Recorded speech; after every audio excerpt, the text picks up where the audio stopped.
In the world of product, roadmaps seem like a universal answer for companies of all shapes and sizes. But what if we challenge this absolute? Consider this: the time you invest in roadmaps versus the actual value they bring. Sometimes it just doesn't add up. Here's the thing: roadmaps aren't always needed. In some cases, minimizing the roadmap's investment ensures the return is worth your while. In the following two situations, a roadmap can even be detrimental. One, in an early stage company or an internal startup. When you're starting out, your goal isn't to document, it's to learn, to be nimble, to make space for a potential pivot. A roadmap can end up boxing you in. Instead, focus on the market, on the paying users. That's when a roadmap becomes worthy. Two, new products even in mature companies. Here the goal should be learning and not the predictability of a roadmap.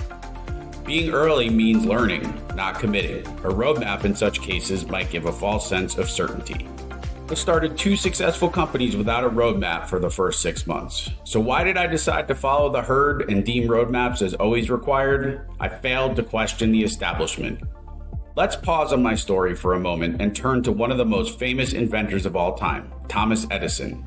Do you think he had a roadmap while working toward a stable light bulb? I doubt it. However, once the light bulb was perfected, a strategic plan was essential. Scaling up, creating a factory for mass production, developing an all-electric grid, all these moving parts came into play once the product became real. Perhaps time for a roadmap. If you're in the early stages of your company or product, consider letting go of the roadmap. Focus on learning, on creating a solid backlog. Remember, this doesn't mean you don't have a plan. It just means you're prioritizing agility over predictability. Remember, your journey and that of your products is your own. So when a roadmap doesn't feel right, question it. Let's rethink product roadmaps.